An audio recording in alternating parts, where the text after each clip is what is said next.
Good morning all of you. आज हमारा चर्चा का विषय है नवीन लोक प्रबंध, new public management. New public management इसे हम पढ़ेंगे। इसके पहले दो तीन बातें हैं जो आपको मैं स्पष्ट कर देना चाहता हूँ।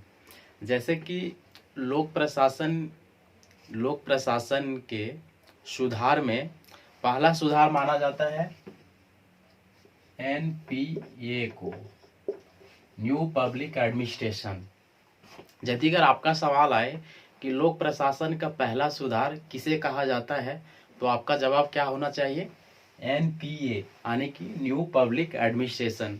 जैसे ही आपका सवाल यदि अगर ये आता है कि लोक प्रशासन का दूसरा सुधार का नाम क्या है, तो आपका जवाब क्या होगा?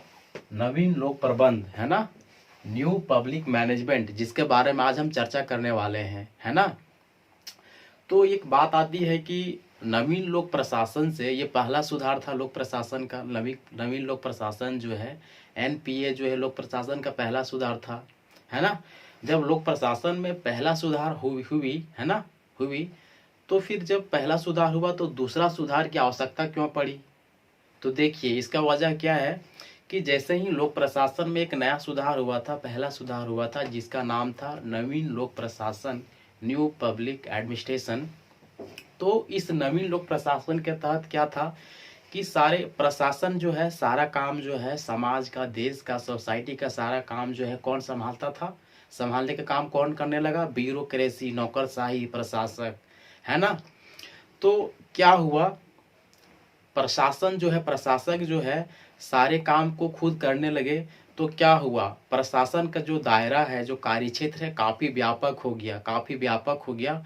तो प्रशासन जो है, बहुत सारे ऐसे काम होते थे जो जनता के हित में नहीं होने लगा, है ना, जो जन कल्याण की दृष्टि से जन कल्याण की दृष्टि से महत्वपूर्ण नहीं थी। मतलब ब्यूरोक्रेसी का क्षेत्र जैसे ही व्यापक हो गया, तो जन कल्याण की भावना की अवहेलना किया गया।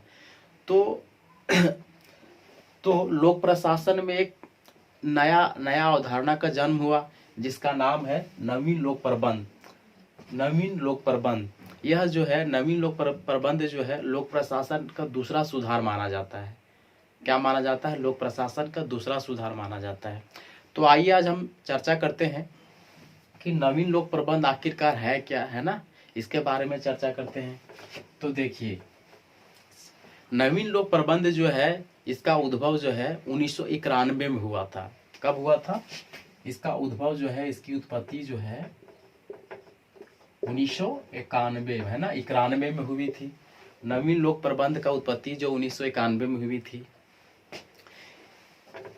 1980 से लगा करके 1990 के बीच जो है, 1980 से लगा करके 1990 के बीच 3 ऐसी घटना हुई थी जो नवीन लोक प्रबंध को जन्म दिया, है ना।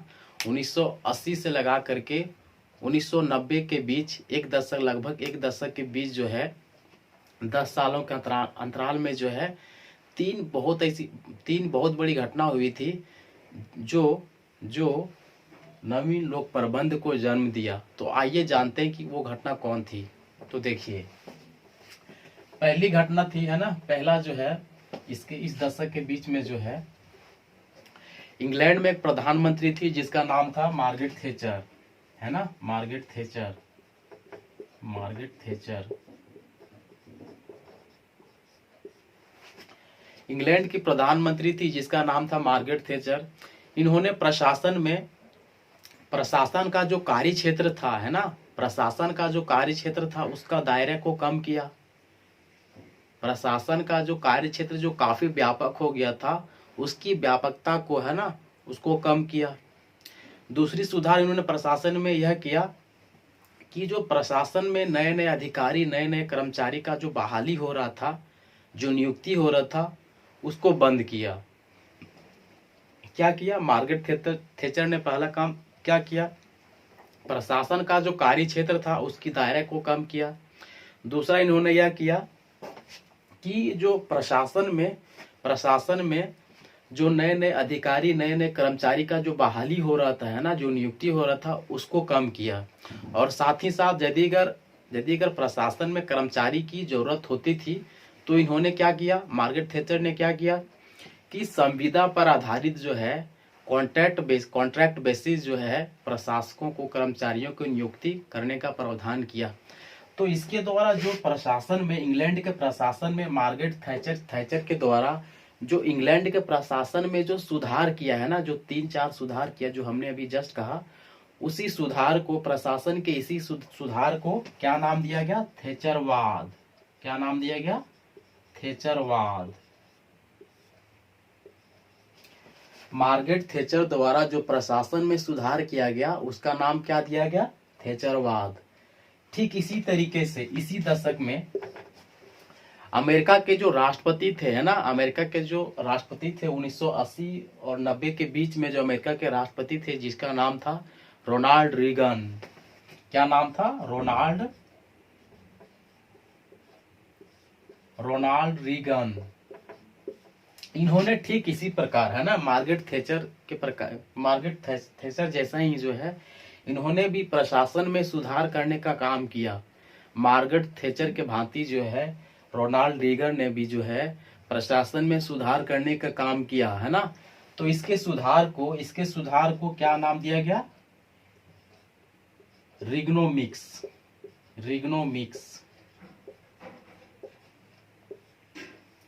रोनाल्ड रीगन द्वारा अमेरिकी प्रशासन में जो सुधार किया गया उसी का नाम दिया गया रिग्नोमिक्स, है ना। ठीक इसी प्रकार से रूस में, है ना, रूस में राष्ट्रपति थे 1980-90 के बीच में, एक राष्ट्रपति थे जिसका नाम था मिखाइल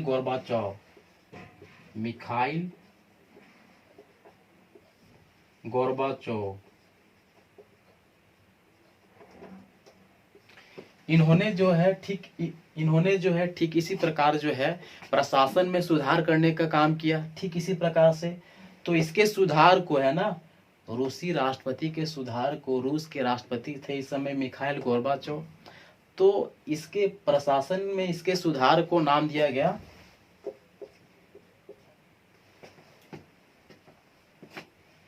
ग्लासनोस्त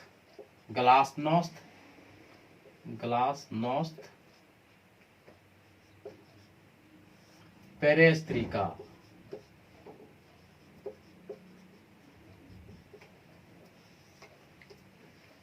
मिखाइल गोर्बाचोव जो रूस के राष्ट्रपति थे, प्रशासन में जो है जो सुधार किए, है ना, जो सुधार किए, जिसका नाम जो है क्या दिया गया, ग्लासनोस्त पेरेस्त्रिका। ये जो है, ये 2 शब्द है, ये कौन सा वर्ड है, ये रशियन वर्ड है ना, ये रशियन वर्ड है। ग्लासनोस्त पेरेस्त्रिका जो है क्या है, रशियन वर्ड है ना, रशियन वर्ड है।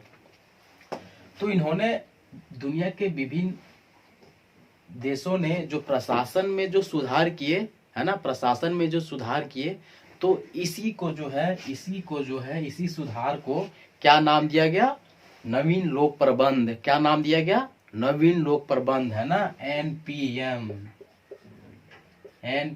न्यू पब्लिक मैनेजमेंट, है ना। तो आइए हम ये चर्चा कर लिए। अब तुरंत बाद हम चर्चा करते हैं कि जिसके बारे में आज हम पढ़ रहे हैं, नवीन लोक प्रबंध।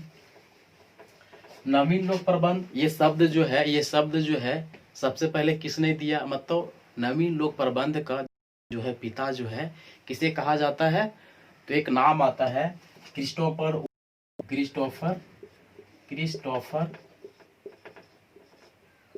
हुड। नवीन लोक प्रबंध का जनक, पिता, है ना, नवीन लोक प्रबंध के पिता जनक जो है किनको माना जाता है, क्रिस्टोफर हुड को, है ना, क्रिस्टोफर हुड को बोला जाता है ना। यदि अगर आपका सवाल आए, सीधा सवाल यदि अगर आए कि नवीन लोक प्रबंध का पिता जनक किसे कहते हैं, तो आपका जवाब क्या होना चाहिए, क्रिस्टोफर हुड, है ना, क्रिस्टोफर हुड। ये जो नवीन लोक प्रबंध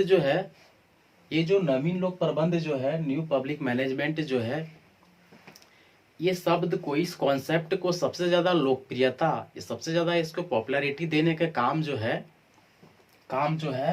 ऑसबर्न व गैबलर, 2 ऐसे विद्वान थे जिन्होंने नवीन लोक प्रबंध को, न्यू पब्लिक मैनेजमेंट शब्द को काफी लोकप्रियता प्रदान की, है ना। हमने ये कहा नवीन लोक प्रबंध के पिता क्रिस्टोफर वुड को कहा जाता है, लेकिन नवीन लोक प्रबंध का जो लोकप्रियता है, पॉपुलैरिटी प्रदान करने का काम किसने किया? ऑसबर्न और गैबलर ने, है ना। ऑसबर्न और गैबलर ने। इनकी एक सबसे महत्वपूर्ण पुस्तक थी, है ना, इसी संबंध में, री इन्वेंटिंग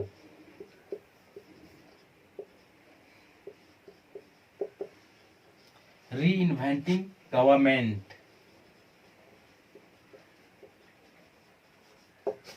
इन्होंने यह पुस्तक जो है 1992 में लिखी थी। कब लिखी थी? 1992 में। यह पुस्तक जो है री इन्वेंटिंग गवर्नमेंट जो है 1992 में लिखा गया, दो विद्वानों द्वारा, ऑसबर्न और गैबलर महोदय द्वारा जो है। यह पुस्तक जो है री इन्वेंटिंग गवर्नमेंट जो है नवीन लोक प्रबंध का आधार है। गीता है, बाइबिल है ना, कुरान है। ये जो है री इन्वेंटिंग गवर्नमेंट जो है नवीन लोक प्रबंध के लिए क्या माना जाता है? गीता के समान माना जाता है ना, बाइबिल के समान माना जाता है ना, री इन्वेंटिंग गवर्नमेंट, है ना। ये काफी इंपॉर्टेंट है, सीधा सवाल नेट में पूछा भी गया, ये सीधा सवाल पूछा गया है मैच करने में कि री इन्वेंटिंग गवर्नमेंट पुस्तक जो है किसके द्वारा लिखी गई? तो आपका जवाब क्या होना चाहिए? ऑसबर्न और गैबलर महोदय द्वारा, है ना। इस पुस्तक में जो है ऑसबर्न और गैबलर महोदय ने एक सबसे महत्वपूर्ण कमेंट किए थे कि हमें ज्यादा सरकार नहीं चाहिए बल्कि बेहतर सरकार चाहिए। री इन्वेंटिंग गवर्नमेंट पुस्तक में जो है ऑसबर्न और गैबलर महोदय ने जो है एक सबसे महत्वपूर्ण टिप्पणी की थी कि हमें ज्यादा सरकार नहीं बल्कि बेहतर सरकार चाहिए, है ना। और इसी पुस्तक में जो है इन्होंने जो है नवीन लोक प्रबंध की कई विशेषता भी बतलाई थे, है ना। जो नवीन लोक प्रबंध के संबंध में जो है ऑसबर्न और गैबलर महोदय जो है कई विशेषता बतलाए थे। री इन्वेंटिंग गवर्नमेंट पुस्तक में जो है नवीन लोक प्रबंध के संबंध में जो है कई विशेषता बतलाए थे। तो देखिए, पहली विशेषता थी इन्होंने प्रशासन को, सरकार को ये बोला कि हमें जो है कैसी सरकार चाहिए? उत्प्रेरक सरकार।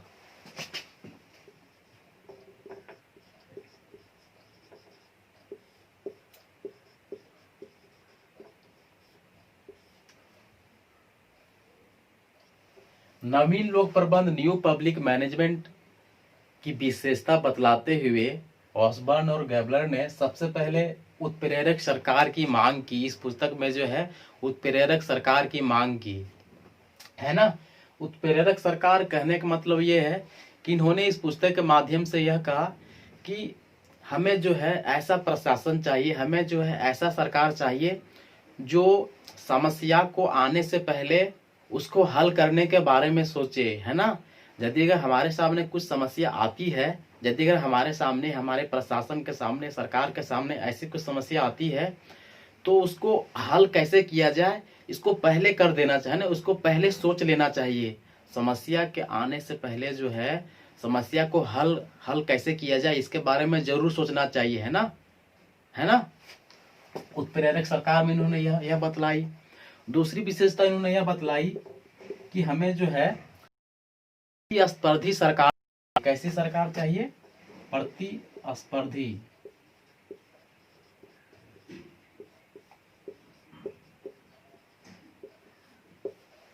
ऑसबर्न और गैबलर महोदय जो है री इन्वेंटिंग गवर्नमेंट पुस्तक में जो है नवीन लोक प्रबंध की विशेषता बतलाते हुए इन्होंने यह कहा कि हमें जो है प्रतिस्पर्धी सरकार चाहिए, है ना।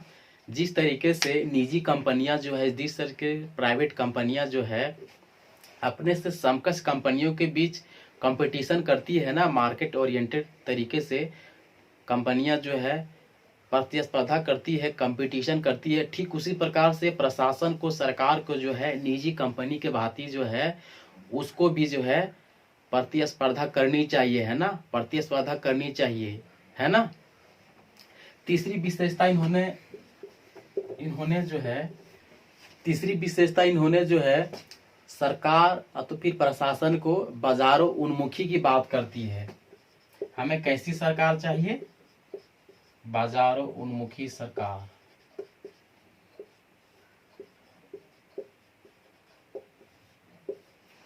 है ना।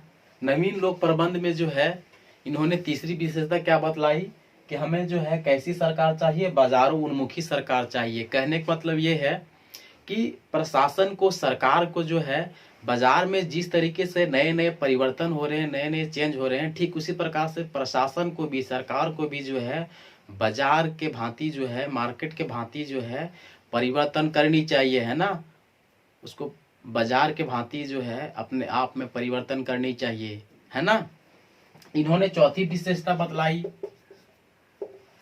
नवीन लोक प्रबंध में इन्होंने चौथी विशेषता यह बतलाती है, सरकार को जो है, चौथी विशेषता इन्होंने यह बतलाई कि सरकार को जो है लक्ष्य संचालित सरकार चाहिए। हमें कैसी सरकार चाहिए? लक्ष्य संचालित।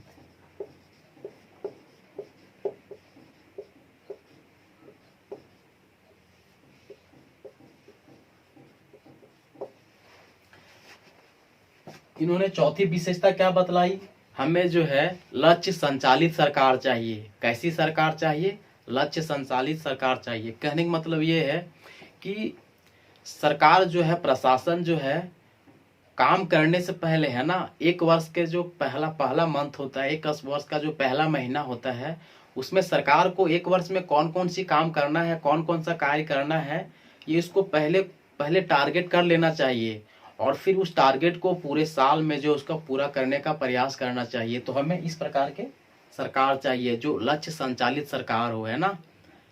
एक वर्ष के पहला महीना में जो है अपना टारगेट को रखे, अपना टारगेट को फिक्स करे और पूरे साल में जो उस टारगेट को पूरा करने में अपना समय को व्यतीत करे।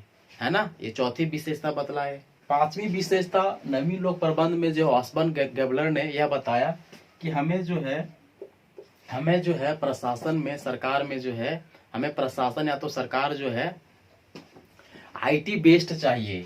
है ना। आईटी बेस्ड चाहिए। कहने का मतलब ये है, आईटी बेस्ड मतलब सूचना प्रौद्योगिकी, सूचना प्रौद्योगिकी।